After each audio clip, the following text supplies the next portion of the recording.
My name is Caleb Thompson. I'm 67 years old, and for 40 of those years, I built cars with my bare hands. I thought I was building a legacy, a foundation for my family. But that night, as my own daughter screamed at me to get out of the very house I'd paid for with a lifetime of sweat, I realized a foundation is worthless if the people living on it have no soul. She and her husband celebrated, thinking they'd finally cast off their embarrassing blue-collar old man. They had no idea that I wasn't just walking away. I was walking towards a phone call that would trigger a plan I'd set in motion 25 years ago. A plan that would teach them a lesson about Foundation's legacy and the true price of the roof over their heads. Before I continue, I'd love to know where you're listening to my story from. Let me know in the comments below, and please hit that like and subscribe button if you believe that respect is earned, not inherited. I stood on the threshold of my own living room, a ghost at a party I hadn't been invited to. The air, once filled with the scent of my late wife Ruby's cooking, was now thick with expensive perfume and the sharp tang of wine. A soft, pretentious jazz tune snaked through the room, a sound so alien in this house it felt like an intruder. This was my home, the one I'd bought after years of overtime on the Ford assembly line, the one where every floorboard held a memory. Now it was a stage for strangers, well-dressed, pale-faced strangers holding tiny plates of food, talking about stock portfolios and vacations in places I couldn't even pronounce. My eyes scanned the room, searching for an anchor, something familiar in the sea of change. But everything was gone. The worn, comfortable armchairs where Ruby and I used to read on Sunday evenings had been replaced by sleek, angular sofas that looked like they were designed to punish you for relaxing. The warm oak coffee table I'd built myself was gone, replaced by a slab of glass and chrome. It was all so cold, so impersonal. It wasn't a home anymore. It was a showroom. And then I saw it, the empty wall. For 30 years, that spot had held our wedding photograph. A simple black and white picture of me and Ruby Young smiling our whole lives ahead of us. It was gone.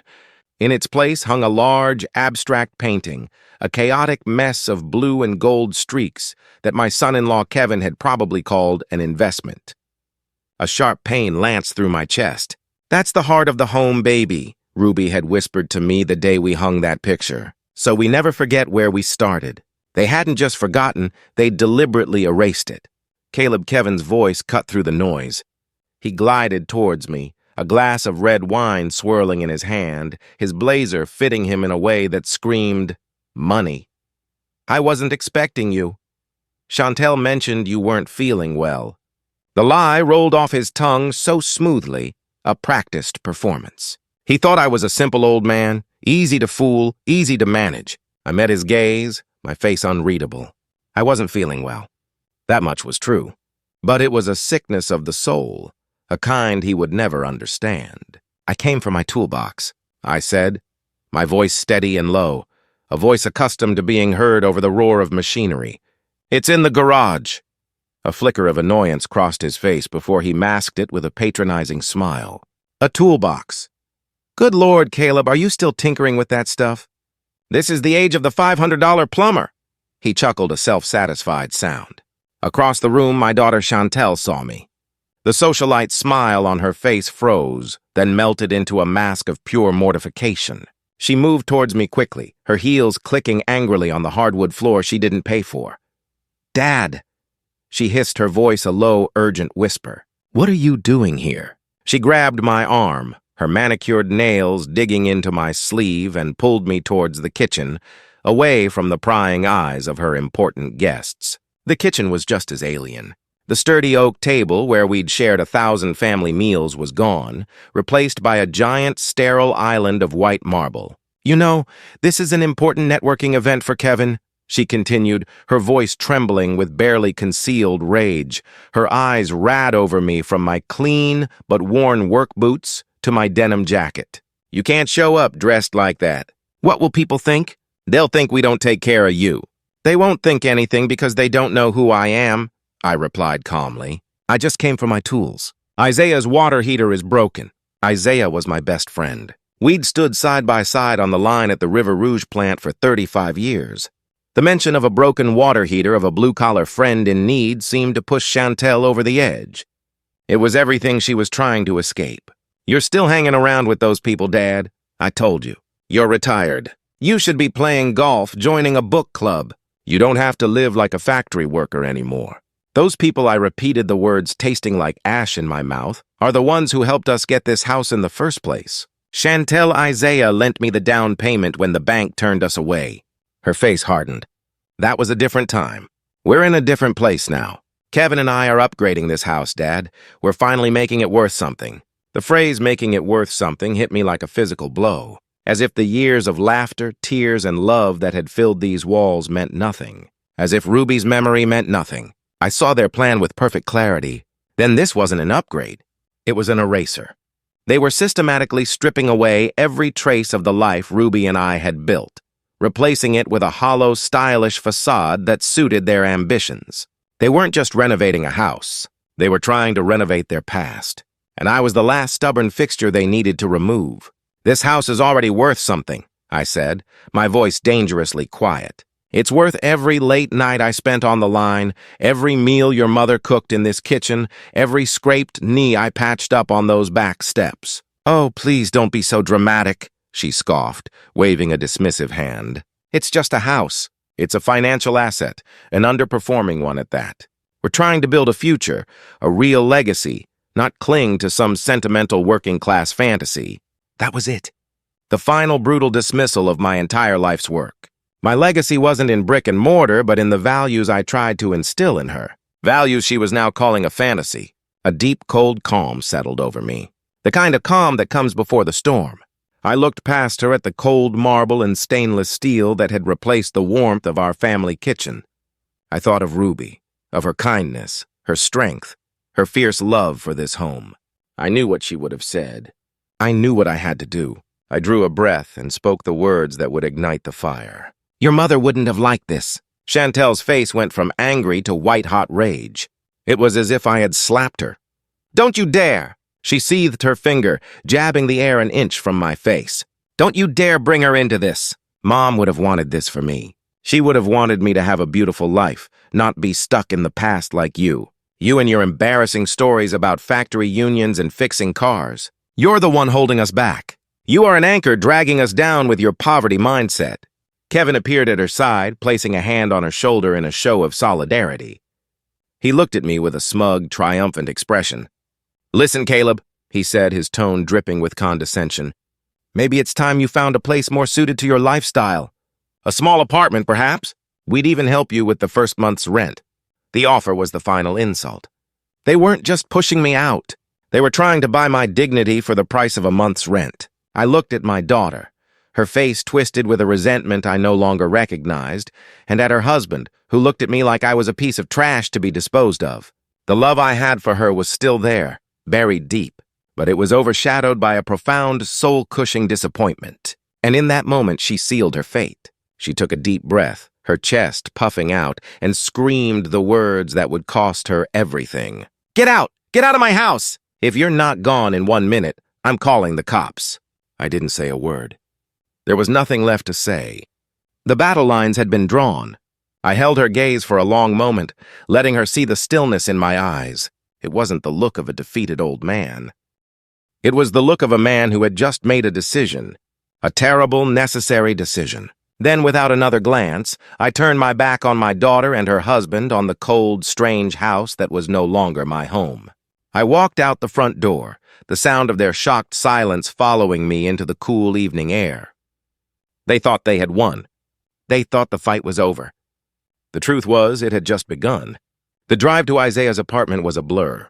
The pristine, manicured lawns of my neighborhood slowly gave way to the gritty, honest streets of the Detroit. I knew streets where people worked hard, looked out for each other, and didn't have time for abstract art or networking parties.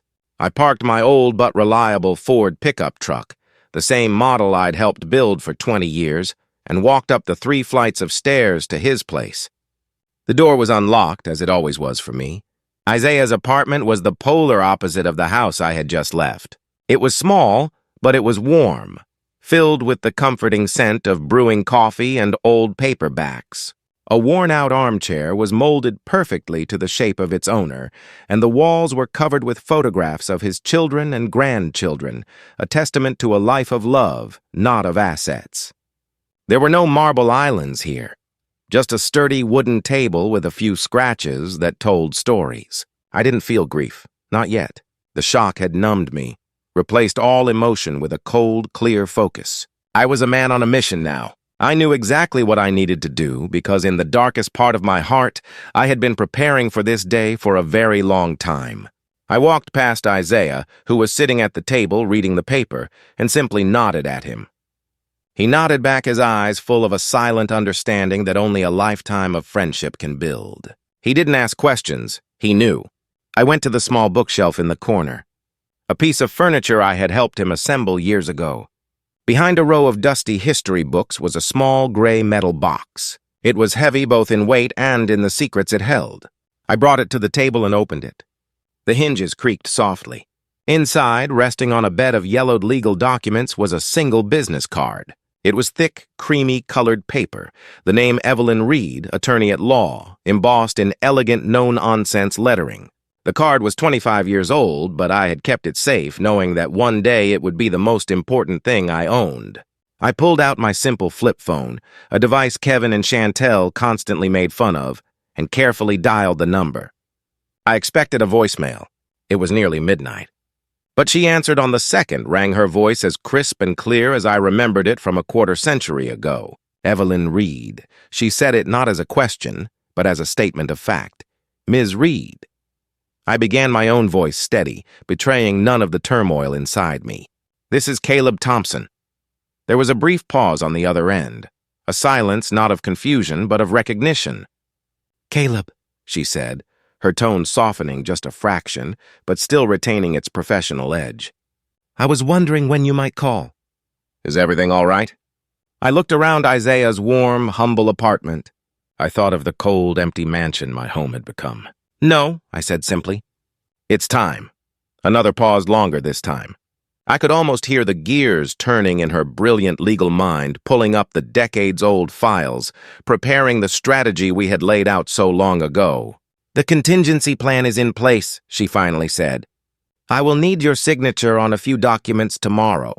Are you absolutely certain about this, Caleb? Once we set this in motion, the consequences will be irreversible.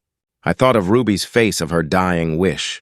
I thought of my daughter's face twisted in rage, screaming at me to get out of the home her mother's sacrifice had paid for. I've never been more certain in my life, I said. I understand. My office 10 a.m. The line went dead. I closed the phone and placed it on the table. A heavy sigh escaped my lips, the first real sign of the weight I was carrying. Isaiah got up from his chair and walked to a small cabinet. He pulled out 2 glasses and a bottle of whiskey, the good stuff he saved for special occasions. He poured 2 fingers in each glass and pushed one towards me. He didn't say a word, just sat down opposite me. I took a slow sip. The liquor burned a welcome trail down my throat, a fire that felt like life in the midst of all the coldness. He let the silence hang for a minute before he finally spoke, his voice a low rumble. So she finally did it, huh? Pushed the button. I didn't need to ask who she was.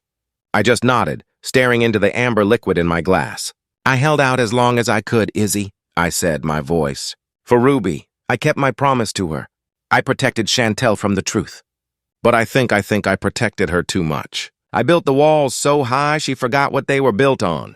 Isaiah took a long drink from his glass. You can't protect a child from their own character, Caleb. You gave her everything. It's not your fault she decided it wasn't enough.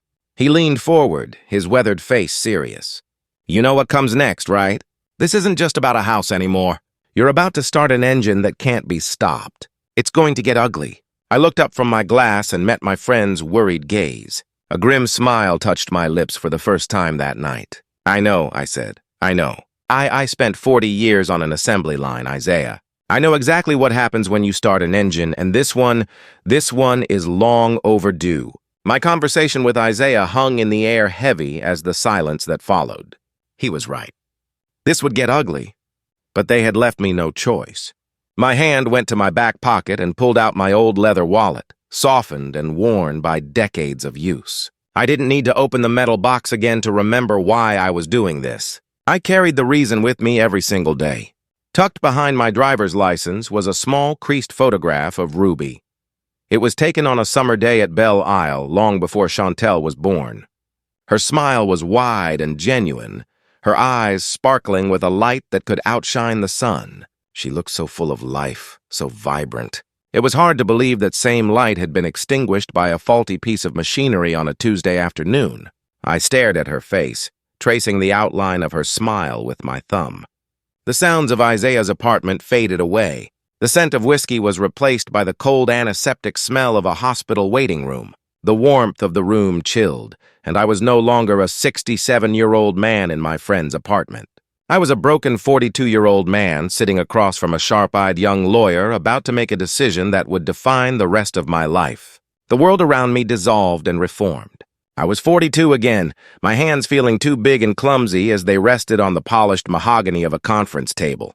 The air in the lawyer's office was heavy with the scent of old leather and money, a world away from the smell of oil and steel that clung to my work clothes. I felt like an imposter, a grieving ghost haunting a place I didn't belong. Across the table sat Evelyn Reed, a younger version of the woman I had just spoken to, but with the same sharp, intelligent eyes that seemed to see right through you. She had been recommended by the union, a bulldog of a lawyer, they said, someone who didn't back down from the big corporations. She had just spent a year fighting for Ruby and for me, and she had won. But it felt like the most hollow victory of my life. In front of her was a thick file, and on top of it, a check. The number of zeros on it made my head spin. It was a sum of money so vast it seemed unreal, like something from a movie. It was the price the company had paid for a faulty safety rail for a few cut corners.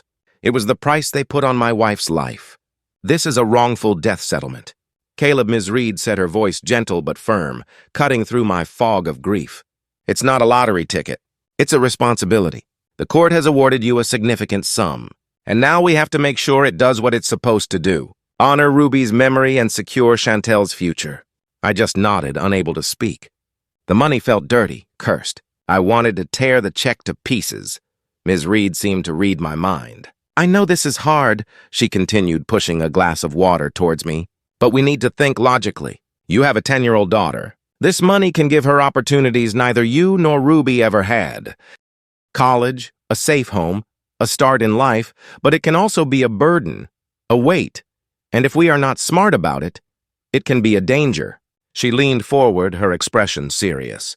A lump sum of money like this sitting in a bank account is vulnerable. It can be lost to bad investments, to future creditors, or, forgive me for being blunt, to a teenager who suddenly comes into a fortune she isn't prepared to handle. We need to protect this money. More importantly, we need to protect Chantel from it. That got my attention. Protecting Chantel was the only thing that mattered now. It was the last promise I had made to Ruby. What do you mean? I finally managed to say, my voice raspy. I mean, we build a fortress, she said, a spark of energy in her eyes. A legal fortress. It's called an irrevocable living trust. Think of it like a safety deposit box that no one can open but you. We will create a new legal entity. Let's call it the Ruby Thompson Memorial Trust.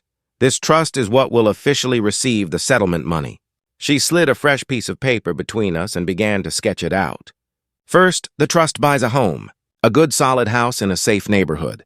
The deed to that house will be in the trust's name, not yours. Second, you, Caleb, are named the sole trustee.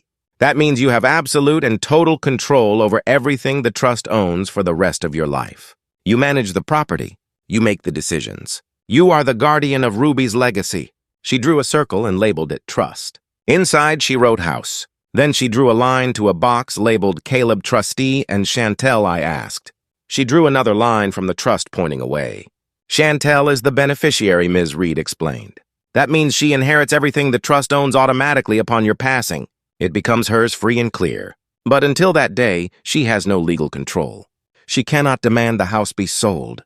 She cannot use it as collateral for a loan. No future husband, no creditor, no one can touch it. We are protecting her future from youthful mistakes and from anyone who might try to take advantage of her. The key word, Caleb, is irrevocable. Once we do this, it cannot be undone, not even by you. It is a permanent shield. I looked at the simple diagram on the paper. A fortress, a shield. Those were words I understood. For the first time since the accident, a path forward started to appear through the haze. This wasn't about the money. It was about fulfilling a duty. It was about turning this tragedy into a foundation of safety for my little girl, a foundation built in her mother's name. It was a way to let Ruby continue to protect her even after she was gone. "She won't know where the money came from?" I asked quietly. Ms. Reed's expression softened. "That's up to you. But my advice, let her believe you bought the house with your savings.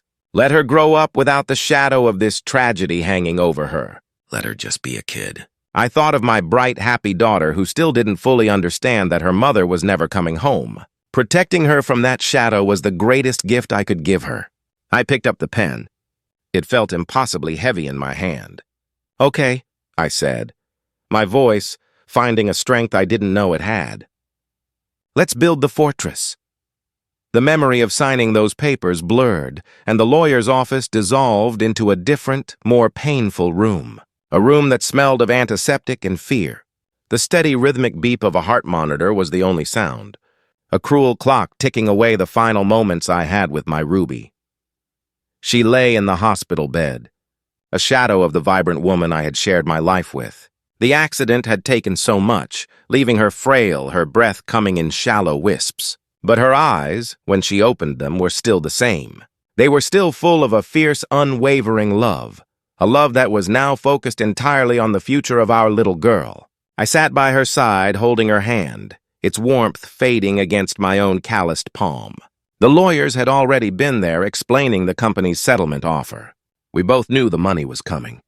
It felt like blood money, a grotesque payment for the life they had stolen. Ruby knew I was struggling with it, that I saw it as a curse. She squeezed my hand, her grip surprisingly strong. "Caleb," she whispered, her voice a fragile thread of sound. "Listen to me, baby." I leaned in closer, my heart aching with a pain so intense I could barely breathe. "That money," she continued, each word an effort. "It's not for us. It's for her. It's for Chantel." I nodded, unable to speak past the lump in my throat. "I want you to promise me something," she said, her eyes locking onto mine, demanding my full attention. "You have to promise me. Don't tell her where it came from. Don't ever let her know it was because of this." I started to object, to say that Chantel had a right to know, but Ruby shushed me with a gentle pressure on my hand. "No, Caleb, please.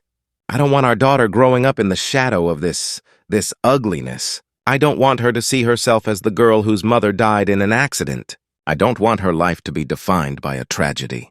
Tears streamed down my face, falling onto our joined hands.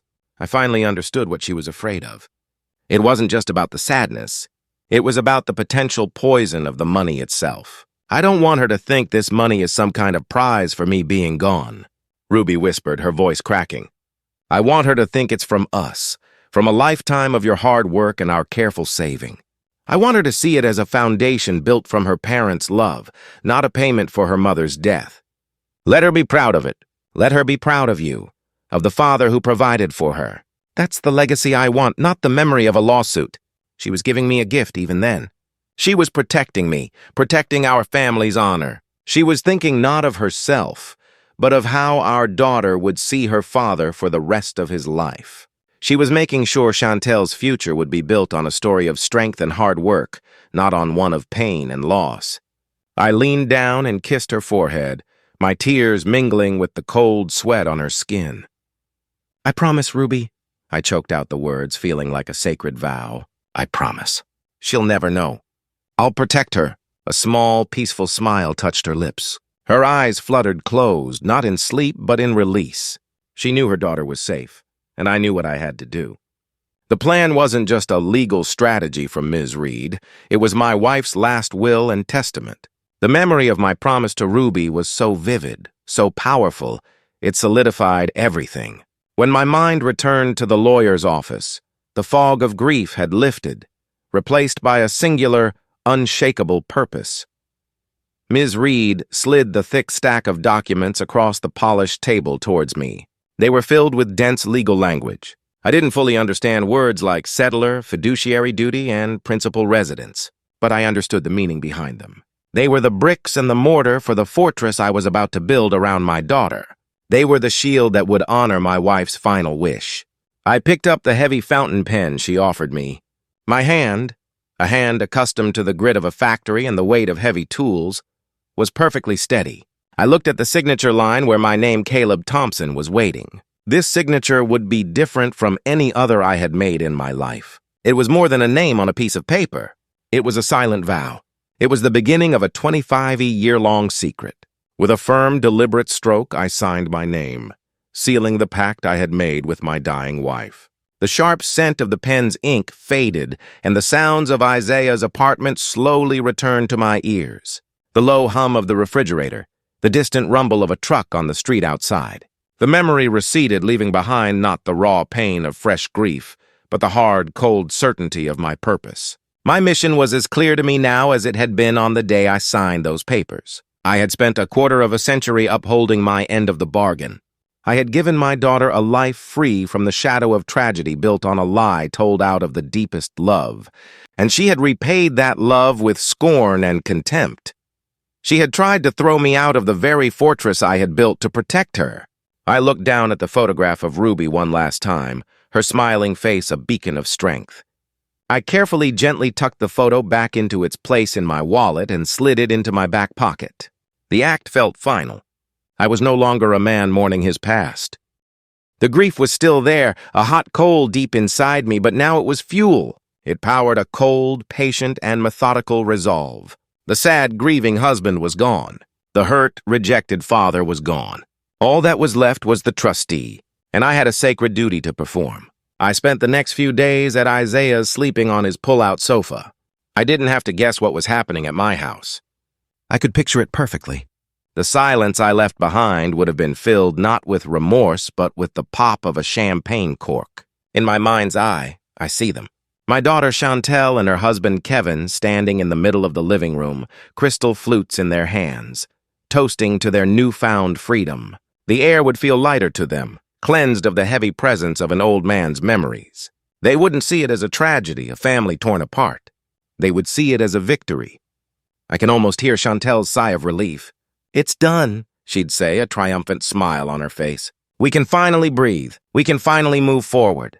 Kevin would put his arm around her, his expression a mixture of pride and smug satisfaction. "You were strong, honey," he'd tell her. "You did what had to be done." He was holding us back. You can't build a future when you're shackled to the past. To them, I wasn't a father. I was a shackle. I wasn't a source of love and support, but a burden that had finally been cast off. They would drink to that. They would celebrate the severing of the final tie to a life of honest work, a life they deemed embarrassing. They'd wander through the quiet rooms, their voices echoing in the space I had once filled, planning their glorious, unburdened future. They were celebrating their victory on ground they thought they had conquered completely, unaware that it was and always had been a minefield. I can see Kevin leading her to the new marble island in the kitchen, his eyes gleaming with a greedy, ambitious light. He'd pull out his tablet, his fingers swiping across the screen, bringing up spreadsheets and real estate listings. Now that the obstacle is gone, he'd begin choosing his words with a lawyerly sort of slime. "We can finally activate the asset." Chantel would lean in, her eyes wide with excitement. To her, Kevin was a financial genius, a visionary. To me, he was a cheap hustler who'd married into a life he could never have earned. "The housing market in this neighborhood is on fire," he'd explain, his voice full of self-importance. "This house, with a few cosmetic upgrades, is worth at least $900,000 easily." He wouldn't mention that its value was built on decades of a community's hard work on the stability that families like mine had created. To him, it was just a number on a screen. "I've already spoken to our guy at the bank," he'd boast. "We can do a cash-out refinance. We'll borrow against the equity, pull out around $400,000 in cash, and the monthly payments will be manageable." Chantel would be mesmerized, the number hanging in the air like a magic spell. $400,000? What will we do with it? She'd ask, her voice a breathless whisper. "That's the beautiful part," Kevin would say, leaning back with the air of a king. "There's a commercial property downtown, an old warehouse. The city is rezoning the whole district. I've got an inside track. We buy it with the cash, flip it in 18 months. And we don't just double our money, honey. We triple it. We're not talking about a comfortable life anymore. We're talking about real wealth. The kind of wealth that makes people forget you ever had a factory worker for a father. That was the true prize for them. Not just the money, but the eraser." He looked at her, his smile predatory. Your father was sitting on a gold mine, he'd say, his voice dripping with contempt. And he was using it as a foot tool. He had no vision. But we do. Chantel's face would be illuminated by the glow of the tablet screen, her reflection staring back at a future she desperately craved. The last remnants of guilt or doubt would vanish, replaced by a cold, hard ambition that mirrored her husband's. "We have to do it, Kevin," she'd say, her voice firm. "We have to." Then her gaze would drift around the room, no longer seeing the walls that had sheltered her as a child, but seeing only the obstacles standing in the way of her grand future. But first, she'd declare a new, unsettling energy in her voice. "We need to get rid of all this stuff." She'd wave her hand around the room, a gesture of sweeping dismissal. "All of it." Kevin would raise an eyebrow, amused. "All of it." She'd nod, her eyes glinting. "That old armchair he loved, the one with the permanent dent in the cushion. It's going to the dump. The bookshelf he built firewood, and all those boxes in the attic, all of Mom's old things." The words would hang in the air. A final shocking betrayal. She wasn't just throwing out old furniture. She was throwing out her mother, her recipe books, her sewing patterns, all those dusty photo albums. "It's clutter, Kevin. It's the past. We need a clean slate, a fresh start." There would be no sadness in her voice, only a ruthless efficiency. It was a purge, a symbolic annihilation of the two people who had given her everything. She was burning down her own history to build a palace on the ashes. I can see them so clearly raising their glasses one last time. "To a fresh start," Kevin would say. "To the future," she would reply, her voice ringing with conviction. They'd clink their glasses, the sound sharp and brittle in the quiet house. A house that was now just a property, an asset waiting to be stripped. They were toasting their bright future, standing on the foundation of the Ruby Thompson Memorial Trust, and they had absolutely no idea. My lawyer, Ms. Reed, didn't waste any time. The 10 a.m. meeting was short and to the point. I signed the necessary papers, and the first gear of the machine we had built 25 years ago began to turn. The first step was not an attack, but a quiet, methodical gathering of evidence. Ms. Reed knew that in a battle like this, you don't just need the law on your side. You need your opponent's own arrogance as your primary weapon. A week after I had walked out of my home, a man named Mr. Davies pulled up to the curb in a modest sedan. He was an independent property appraiser, a man M. Reed had used for years, known for his meticulous attention to detail and his unreadable poker face. He was the perfect person to walk into the lion's den. I was told that when Chantel answered the door, her face lit up with a triumphant smile. She and Kevin had been expecting someone, just not someone sent by me. They believed he was from their bank, the final step before the approval of their massive home equity loan. Kevin greeted him at the door with a firm, overly confident handshake. The kind of handshake a man gives when he thinks he owns the world. "Mr. Davies, I presume?" "Right on time," Kevin said with a broad, smug grin. "Come on in. We're eager to get this show on the road." Chantel played the perfect hostess, offering him coffee, her voice a smooth, practiced melody of grace and success. They were performing, putting on a show of wealth and stability for the man they thought held the keys to their future. They had no idea he was there to document their downfall. They led him into the living room, their living room now, and began the tour completely oblivious that every word they were about to say was a nail in their own coffin. Mr. Davies was a quiet man. He walked through this house with a clipboard in one hand and a laser measuring tool in the other, his expression neutral, professional. This silence, as Ms. Reed had predicted, made them nervous. It made them want to talk, to fill the void, to impress him with the grandeur of their vision. And so they did. Kevin took the lead, striding through the rooms like a conquering general, pointing out all the flaws he intended to correct. "As you can see, the layout is incredibly dated," he announced, waving a dismissive hand at the wall, separating the kitchen and living room. "We're tearing all of this down, creating a true open concept space. It'll completely change the flow of the home." Mr. Davies just nodded and made a note. "The backyard is a total waste of prime real estate," Kevin continued as they stood by the back windows. "We're putting in a heated saltwater pool, a full outdoor kitchen, and a fire pit. It'll be an entertainer's paradise. That alone should add at least $100,000 to the property value." Chantel chimed in, her voice full of excitement. "And all of this dark, dreary wood has to go," she said, running a finger disdainfully over the solid oak banister I had spent a month sanding and staining by hand. "I want everything light, bright, and airy. Think Scandinavian minimalist. We want to host fundraisers here, events for Kevin's business partners. We have to elevate the property to match our lifestyle." They spoke of the house not as a home, but as a product to be rebranded. They detailed their plans for the master bathroom, a full gut job, with a steam shower and a soaking tub. They talked about replacing the perfectly good hardwood floors, refinishing the ceilings, and installing a new high-tech security system. Every word was a desecration of Ruby's memory, a dismissal of the life we had built. And Mr. Davies, bless his professional heart, wrote it all down. He noted their intention to make significant, irreversible structural changes.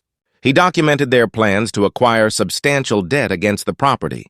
They thought they were describing a dream home. In reality, they were giving Ms. Reed a signed confession of their intent to misuse the assets of a trust that they had no legal right to control. As the tour concluded back in the entryway, Mr. Davies paused, looking down at his notes as if reviewing his figures. This was the moment Ms. Reed had prepared him for. He looked up, his expression still perfectly neutral. "These are quite extensive renovations," he said, his tone casual. "You're planning to finance them through a home equity loan, I assume." Kevin puffed out his chest, proud of his financial acumen. "That's the plan," he confirmed, leveraging the asset to increase its value. "It's basic economics, really. A no-brainer." Mr. Davies made another small note. "I see," he said. Then he asked the most important question, the one that would seal their fate. "And just for my report, the title to the property is clear. You are the sole legal owners." Kevin let out a short, condescending laugh as if the question was the most ridiculous thing he had ever heard.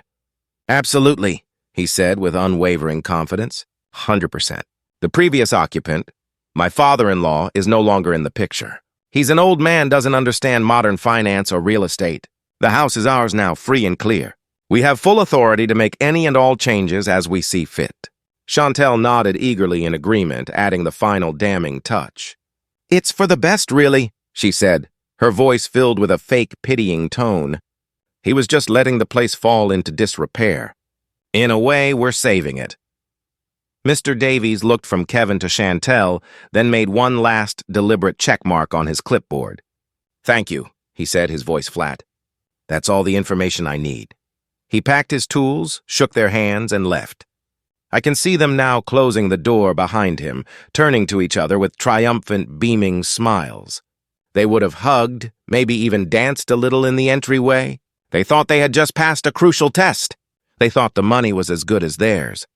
They had no idea that the quiet, unassuming appraiser had just walked away with the keys to their destruction. The trap had been set, and now it had just snapped shut. Another week went by, a week of silence. At Isaiah's place, I fell into a quiet routine. We drank coffee, read the paper, and worked on fixing the engine of his old Chevy. I didn't call the house. I didn't need to. I knew with the certainty of a man who has set a clock and is waiting for the alarm to ring that the next move was not mine to make. Ms. Reed's machine was in motion, and it was perfectly on schedule. Back at the house, I can picture the scene as if I were there. It would have been late morning. Chantel and Kevin were likely in the kitchen drinking coffee at their cold marble island, excitedly discussing renovation plans. They would have been on top of the world, convinced that their loan was just days away from approval. They were probably arguing playfully about the color of the new kitchen cabinets or the type of tile for the pool. Then the doorbell would have rung. It wouldn't be a regular mailman, but a courier holding a single stiff cream-colored envelope. Kevin Ever, the man in charge, would have taken it, a smug smile on his face. He'd feel the weight of it. See the official-looking return address of a downtown law firm and assume it was their bank's legal department sending over the final loan documents. "This is it. Babe," he would have announced, waving the envelope like a trophy. "I told you my guy would push it through. We'll be swimming in cash by next Friday." Chantel would have clapped her hands in delight, her mind already spending the money. Their dream was so close they could taste it. That envelope wasn't just paper. It was their validation, the key to the future they believed they were entitled to. Kevin, with a theatrical flourish, would have slid his finger under the flap and pulled out the single heavy sheet of paper inside. The first sign of trouble would have been the letterhead. It wasn't from Sterling Bank. It was from Reed Harding and Associates, a name that meant nothing to them. He'd have a flicker of confusion, but his arrogance would have quickly dismissed it. He'd clear his throat and begin to read aloud, his confident tone slowly faltering as he processed the first few lines. I can see the color draining from his face, his smug smile collapsing into a slack-jawed expression of disbelief. The letter wouldn't begin with, "Dear Mr. and Mrs. Sterling." It would begin with the cold, impersonal address to Mr. Kevin Sterling and Ms. Chantel Thompson, current unauthorized occupants of the property located at 123 Maple Drive. Unauthorized occupants. The words would hang in the air, a stunning, incomprehensible insult. "What the hell is this?" Chantel would ask, her voice sharp with annoyance, snatching the letter from his hand. Her eyes would scan the page, and her confusion would quickly turn to horrified recognition at the next line. "This correspondence serves as formal notice from Reed Harding and Associates Legal Counsel for our client." And here was the blow. The single phrase that would shatter their entire world. The Ruby Thompson Memorial Trust. I can picture my daughter's face, the name of her own mother linked to a word she didn't understand. Ruby Thompson. Trust she'd stammer, looking at Kevin for an explanation he didn't have. "What is that? This has to be some kind of sick joke." But the letter continued, each word a hammer blow against the foundation of their fantasy. It stated in clear, unambiguous legal language that the Ruby Thompson Memorial Trust was and had been, for the past 25 years, the sole legal and registered owner of the property. It referred to their presence in the home as illegal occupation. It cited their recent application for a home equity loan as an attempt to fraudulently secure financing using a protected asset belonging to the trust, and it specifically mentioned the date of the appraiser's visit as evidence of their intent. Her hands would be trembling now, the thick paper shaking. The words swam before her eyes: illegal, fraudulent, cease and desist. The final paragraph was the kill shot, a perfectly crafted instrument of legal destruction. "You are hereby instructed to cease all activity on the property and vacate the premises within 7 calendar days of receipt of this notice. Should you fail to comply, the trust will immediately pursue all available legal remedies, including formal eviction proceedings and a civil action to recover damages." The letter would fall from her hand, fluttering down to the cold marble countertop. The dream was over. The future they had been toasting to just days before had evaporated, replaced by a cold, terrifying reality. They were not homeowners. They were not victorious heirs. They were unauthorized occupants, and they had 1 week to get out. The silence that followed the reading of the letter must have been deafening. The grand plans, the triumphant celebrations, all of it reduced to ash by a single sheet of cream-colored paper. Kevin, a man who built his entire identity on being in control, would have been the first to break. He was a small-time hustler who had played a big game and just realized the casino was owned by someone else. His first instinct would have been to seek reassurance from his own corner to call his lawyer, a man named Barry, who handled his real estate closings. I can picture him, his hands trembling slightly as he fumbled with his phone, trying to maintain a shred of his usual bravado.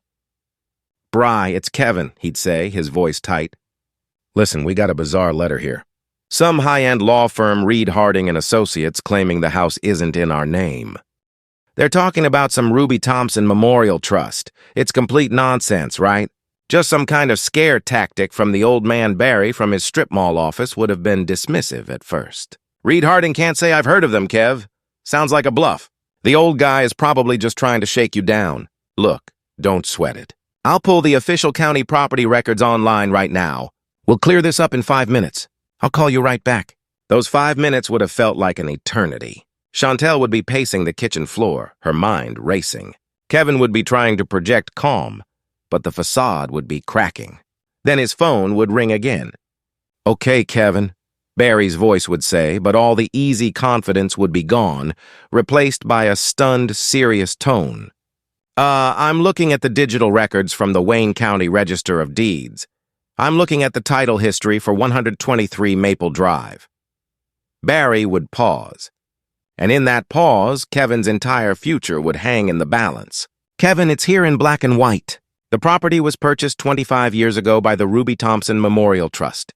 The trust is the sole owner of record. It's ironclad, man. Your name isn't on the title. Chantel's name isn't on the title. It was never on the title. The phone would nearly slip from Kevin's grasp. His own lawyer had just confirmed it. This wasn't a trick. This was a checkmate. That's impossible. Chantel would have shrieked the moment Kevin relayed the news, her voice echoing in the silent, cavernous kitchen. My father is not smart enough to do this. He's a factory worker, for God's sake. He doesn't know anything about trusts or lawyers. Her panic was curdling into furious, desperate denial. To her, this reality was so fundamentally wrong, so contrary to her view of the world, that it simply could not be true. Her father was simple. She was sophisticated. He was the past. She was the future. This was a violation of the natural order of things as she saw them. This is a trick. She'd insist, her eyes wild. He's bluffing. He's trying to manipulate us. She would snatch her phone from the counter, her thumbs flying across the screen, and dial my number. At Isaiah's, my old flip phone began to buzz on the kitchen table, the screen lighting up with her name. Isaiah looked at me. I looked at the phone. I didn't feel anger or even satisfaction. I just felt a quiet, grim finality. I reached over and pressed the silence button. The buzzing stopped. Her name vanished from the screen. A moment later, it lit up again. She was calling back. I silenced it again.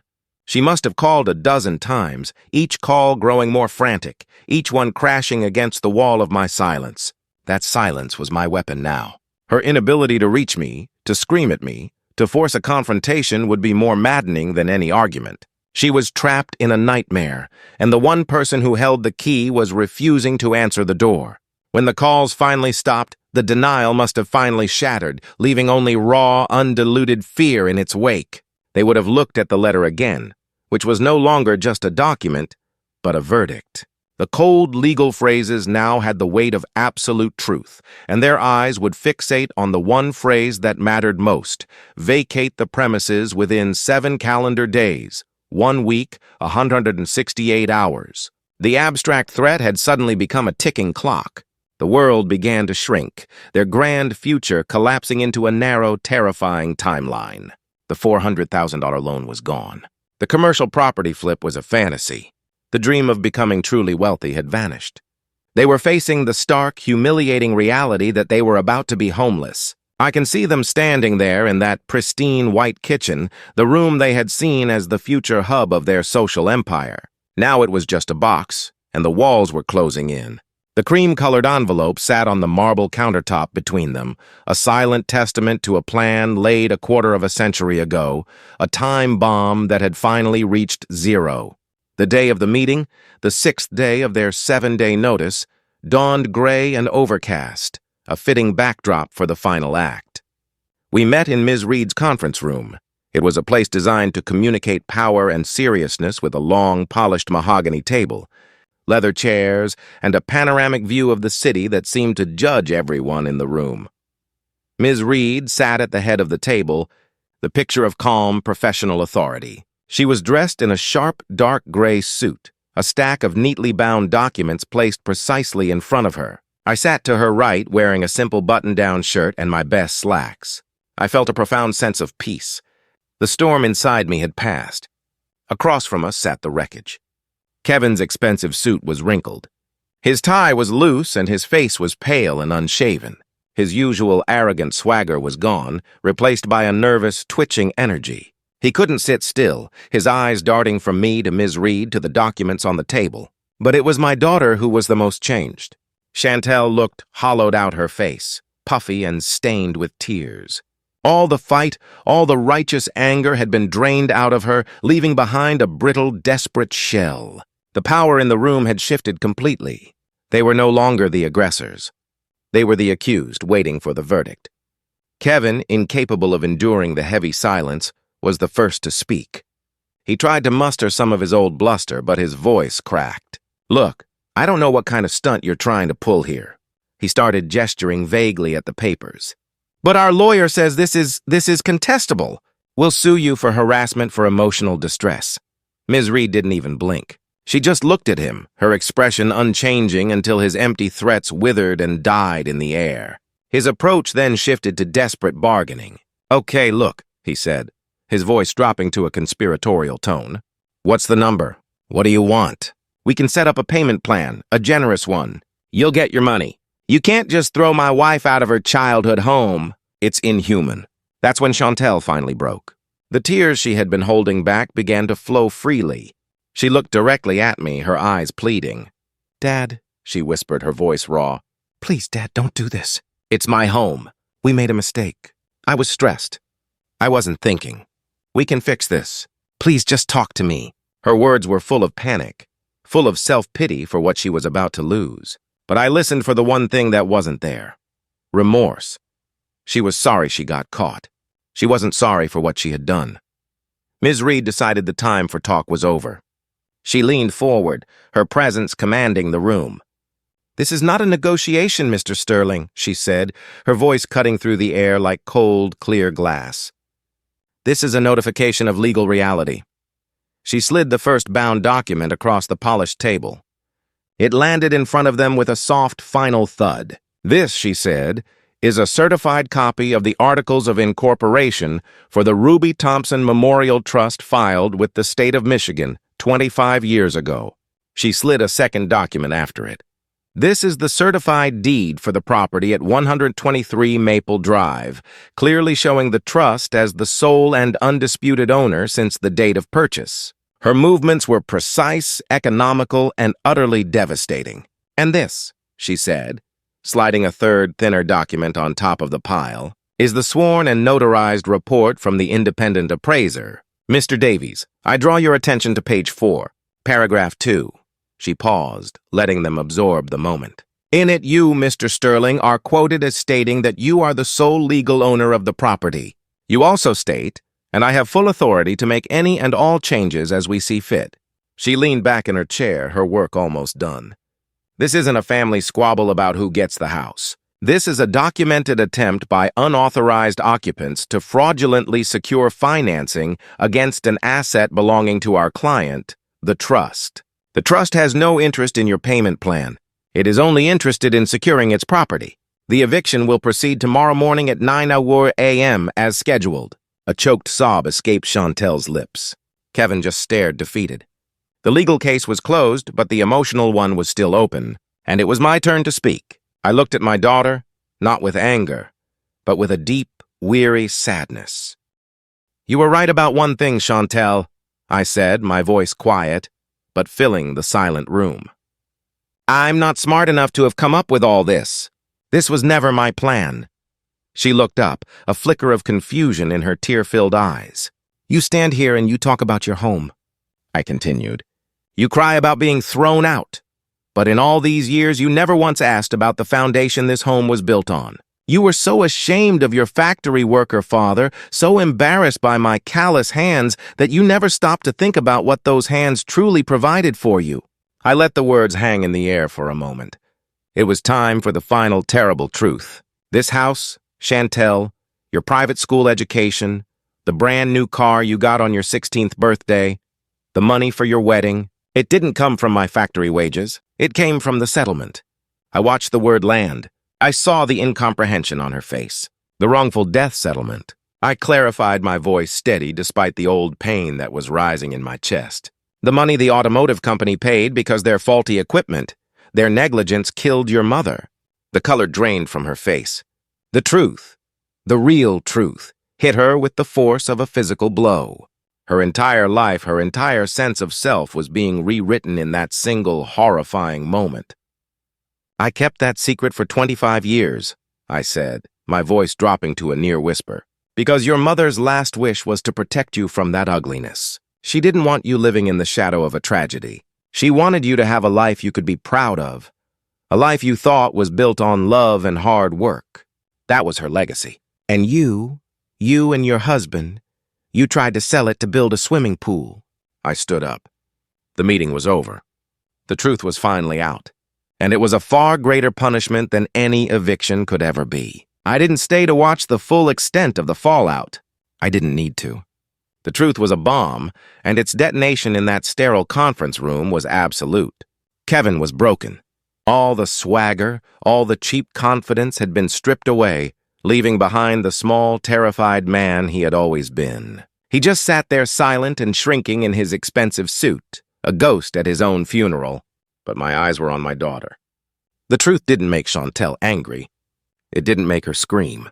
It simply erased her. I watched as 25 years of a carefully constructed reality crumbled to dust in her mind. Her entire life, every achievement she was proud of, every comfort she had taken for granted, was now tainted by the grotesque truth of its origin. Her shame of me, of my life's work, was now revealed as a profound disrespect to the mother she claimed to love. A single choked sob escaped her lips, a sound of such utter devastation it was barely human. She didn't look at me. She just stared at the polished table, her whole world collapsing inward. I had done what I had to do. I had fulfilled my promise. I stood up, pushed my chair in, and walked out of the room, leaving them to drown in the silence and the truth. The eviction took place the next morning at 9 a.m. sharp. There was no drama, no resistance. The fight had already been lost the day before in that conference room. The house, the asset, was secured. But I knew its purpose couldn't be to simply sit empty a monument to a broken family. That would not have honored Ruby. So, a few weeks later, Ms. Reed, acting on my instructions as the trustee, sent out a second letter. This one didn't go to Chantel and Kevin, but to community leaders, local charities, and the Union Hall. It was an announcement. It stated that the Ruby Thompson Memorial Trust, in accordance with its mission to honor the memory of its namesake, was repurposing the property at 123 Maple Drive. The house would not be sold. Instead, it would be renamed. It would be called Ruby's House. Its new purpose was to become a sanctuary, a fully funded transitional home for families who had lost a primary earner to a workplace accident. It would be a place where grieving families could stay free of charge for up to a year while they got back on their feet. It would offer grief counseling and financial planning services. The fortune that had begun with a tragedy would now be used to shield others from the harshest consequences of their own. It was no longer just a house. It had become a legacy. Several months have passed since that day. I'm standing in the backyard of Ruby's house. The air is filled with the smell of freshly cut grass and the sound of children's laughter. Where Kevin had planned to build his swimming pool, there is now a sprawling community garden bursting with tomatoes and zucchini. The house itself is alive again, not with the strange silence of a showroom, but with the warm, bustling energy of life. I come here most days. I'm not an owner or a landlord. I'm just Caleb, the resident handyman and grandfather figure. A young boy, maybe 7 or 8 years old, whose father was lost in a construction accident last spring, comes running up to me.